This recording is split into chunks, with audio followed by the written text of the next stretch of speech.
Morning. We might kick this off now.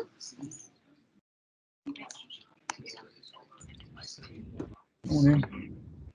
So just quick run through of the agenda. So we'll do a little bit of general housekeeping. We're going to run through the PBS in the portal, provide a bit of an update on what's been happening since we've gone live. We're going to do a tranche 2 update, an update on the API portal, a bit of an overview of the smart forms, and then have a bit of a discussion about some of the testing sessions. So online today, we've got John Barry, our product manager, Stephen Ryan, who's our business analyst, myself, Senior Digital Engagement Officer, Gavin, who is our UX UI specialist, Chris, who is our Scrum Master, and David, who's the Director of NHVR Solutions. So just general housekeeping, we are recording this meeting. We'll make it available online afterwards, and we're also going to be sending out an email just with a bit of a recap of today. We'll do a Q&A at the end of the section.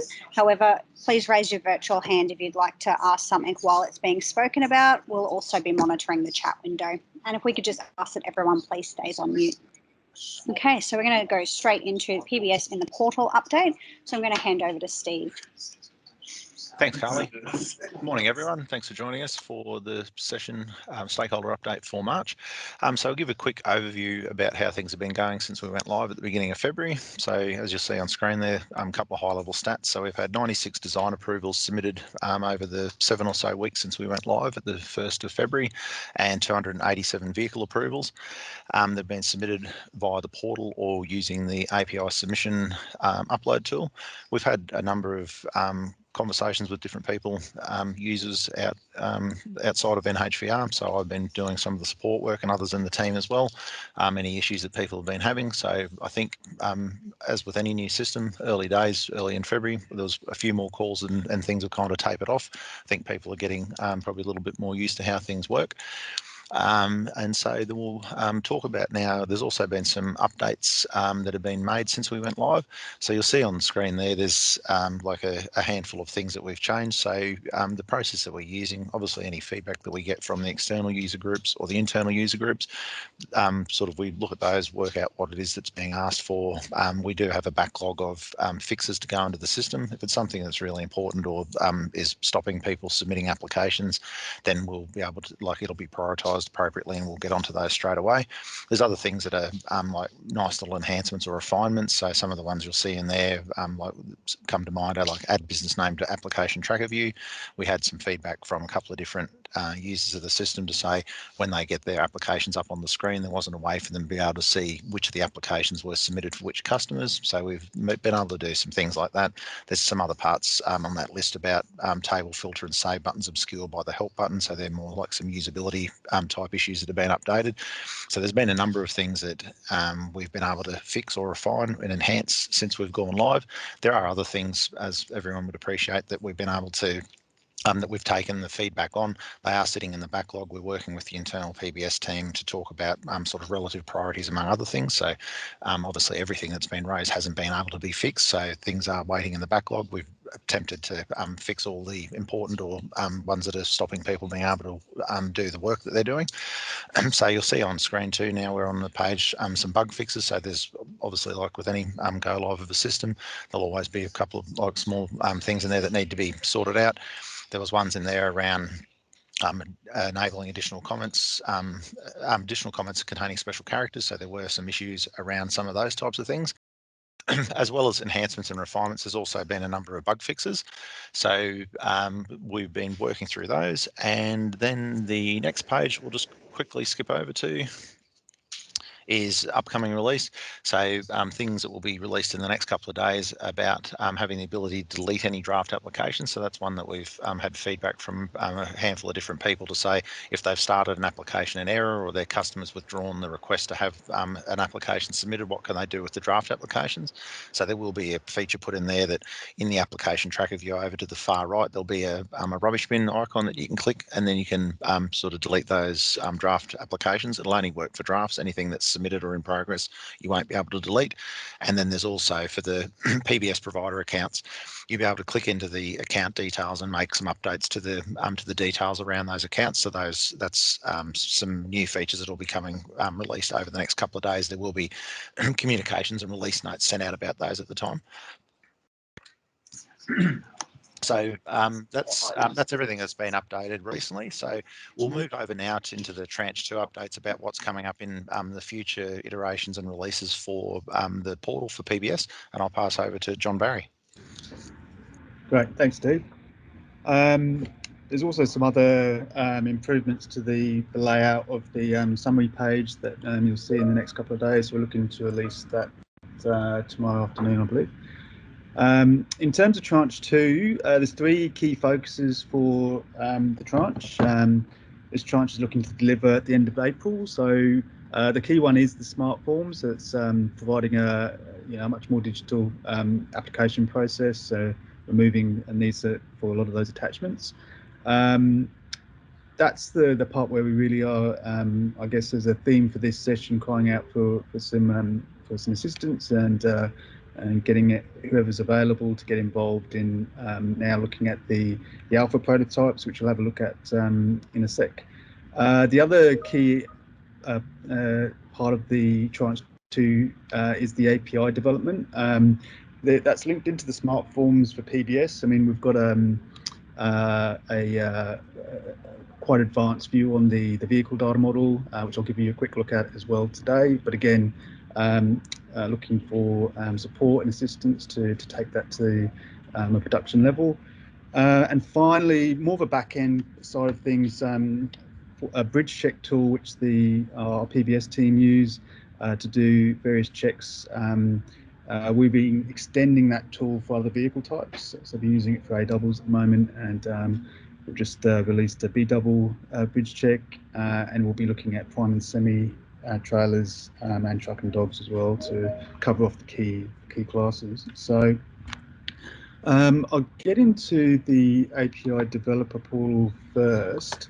The first thing I wanted to talk to is what we're doing from a road manager perspective. Now, as part of the tranche 2, we are looking to extend the APIs not just for PBS, but also providing road managers the ability to retrieve access consent details for cases belonging to their account. So again, those API designs will be coming out in the next couple of weeks. I'll just do a quick recap for those of you that have just joined us. Welcome. We covered off really a bit of the releases that have happened since we went live, a lot of bug fixes, and a couple of new things that will be coming up in the next couple of days. Those release notes will be out. If you do have any questions on what has been done to date, then contact details will follow this presentation. In terms of where we're at for tranche 2, there's 3 key focuses we've got. We're going to get into the API development side of things first. Then I'm going to go through what we're doing from a smart form perspective, that's digitizing the application process for design approvals and vehicle approvals. We've also got a focus on extending the bridge check tool that our PBS team use in the back end to do checking of the applications that come through. So we've been extending that. They've had a tool for A doubles. We've added B doubles recently, and we'll be extending through to prime and semi trailers and to truck and dogs. So we'll get into the API development first. So the first thing I wanted to cover off on was what we're doing on an access side of things. So I know that there's been a couple of we've had some technical conversations already with a few of the road managers jurisdictions that had to I guess do a hello world shake on the APIs. In UAT in the next couple of weeks we'll be releasing access consent APIs to start, I guess, the real testing that will give road managers the ability to pull down cases that belong to their account through the API itself. Now, as I said in the last update, we won't be removing the ability to access the portal data through mechanisms that various jurisdictions already have until we've onboarded everyone successfully onto using these new APIs. So And I can't see the portal current portal access being removed for at least another 6 to 9 months. So shouldn't be any worries there. But of course, we're keen to get those that are using robots at the moment onto the new developer platform as quickly as possible. So the next part of the APIs is of course around PBS. Now, this is heavily connected with the smart form development. We're doing this in parallel. We in fact do the APIs first and then develop the UI side of things to consume that data model. I'll give you a little view of what we're doing on the data modeling side for PBS, particularly when it comes to the configuration design. So I'll just share my view now. So one of the things that's available already in the API portal, the developer portal, is a view of the data models. So I'll just jump back up to the top here.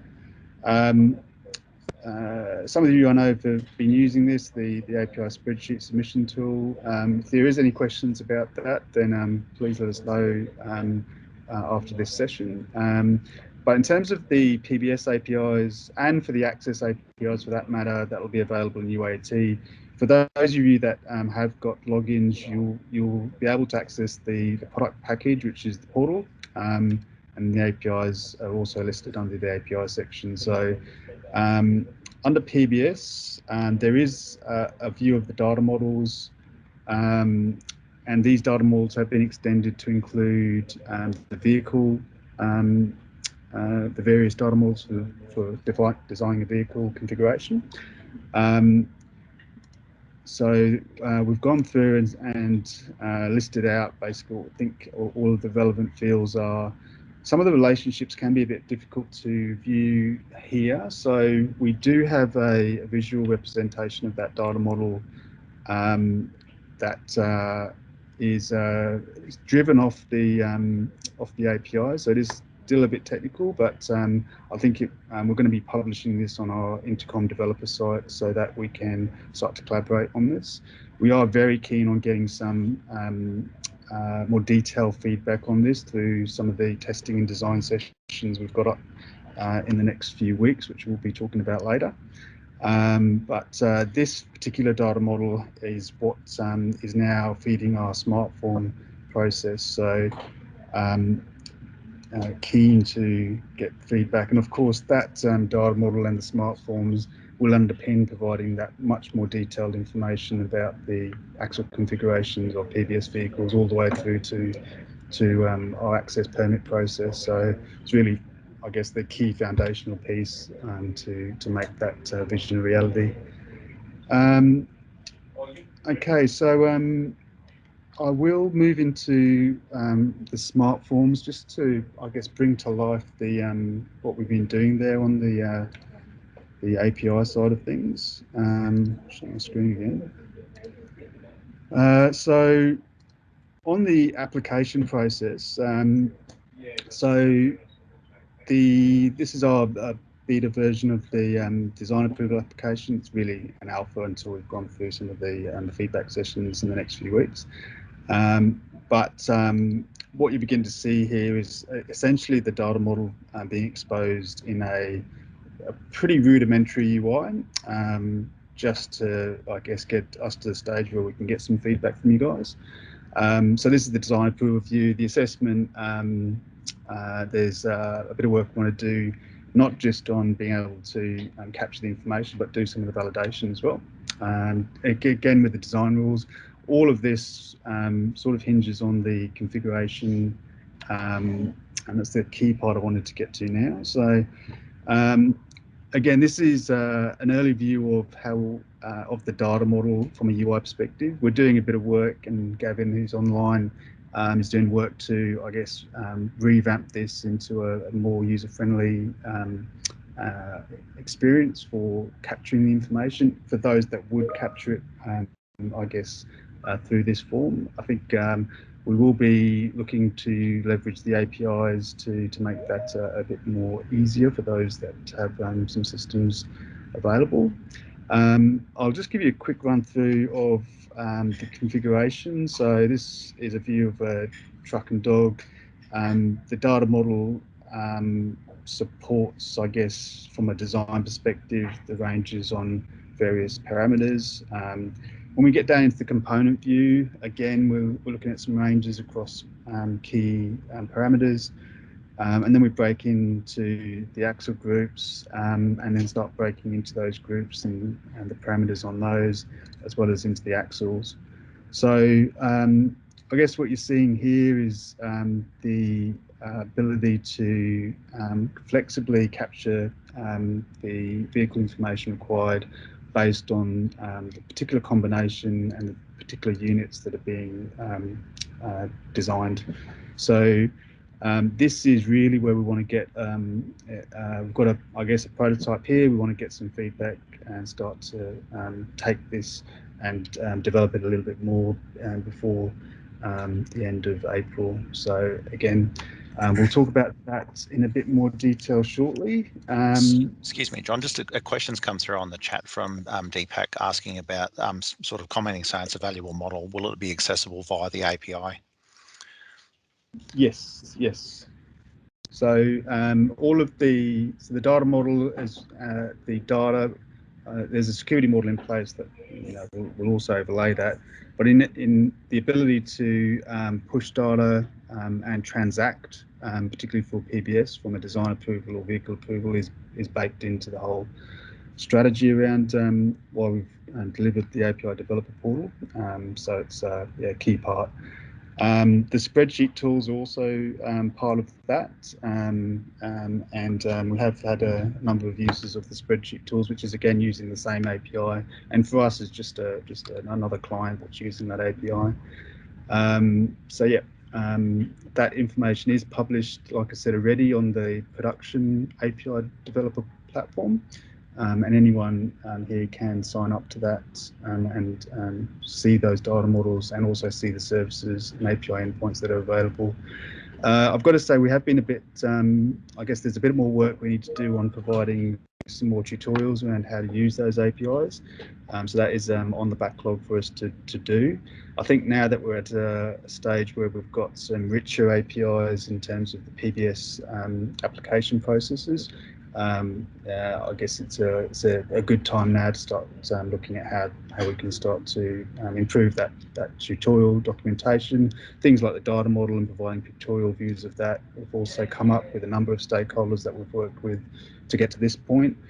So while the API schemas are great and they can give you the definitions of each field, seeing how they all interrelate is another key part of that. So again, we'll take more feedback to I guess take what is pretty bare minimal sort of documentation on the API at the moment to something that's a bit more usable and useful for you guys, for both assessors, certifiers, and also road managers as well. Okay, so we'll move into the next topic. So I might hand over here to Kylie to take us through our call for action from you guys. Awesome, thank you. So we did amend the meeting invite just to put out a bit of an expressions of interest for participation in some of our testing sessions. So we are going to be running some review and testing sessions over these solutions prior to their deployment, which is going to be in late April. So we're looking for 4 participants for some design reviews for next week. And we're also looking for roughly 6 participants for our UAT sessions, which will commence the week of the 19th of April. Per kind of how we ran these last time, they'll run for generally 45 minutes to 1 hour. The design reviews next week will be one-on-one, mostly with Gavin, who is our UX UI specialist. The sessions for the UAT will be in more of that group setting again, so there'll be a few of us present. So yeah, if you're interested, you're welcome to reach out via the chat, which is in the bottom right-hand corner when you're logged into the portal. If you just send us a message and then we can send you through all of the relevant information and set up a time that's suitable for you. So going forward, we obviously appreciate any feedback. So since the solutions have been live, we've received lots of great chat messages just advising of updates that you would like or things that are really working well, sometimes things that are not working well. So we would love if that future feedback would continue. Again, through the bottom right-hand corner of the portal, there's a little chat icon. You're welcome to click on that. We do try and reply quite quickly, so you'll find that if you're having any issues or you want to lodge a solution, we can reply to you pretty quickly there. So now we'll have some time for some Q&A. So if you have a question or something that we haven't yet covered and you'd like to ask John or Steve, you're welcome to raise your hand or pop up in the chat panel now. Waiting there. There's been some interest in already, so that's great. Thanks to everyone who's already put their hat in the ring to help us out. Just on the APIs for road managers, so the access or consent APIs will still be limited at this early stage to the information that's available through the portal for access. So some of that more detailed PBS data model information, particularly with the configurations for PBS, won't flow through until we've got a bit more of a digitisation of the existing information for PBS, so that there is, I guess, a bit of a longer view to realise some of those benefits.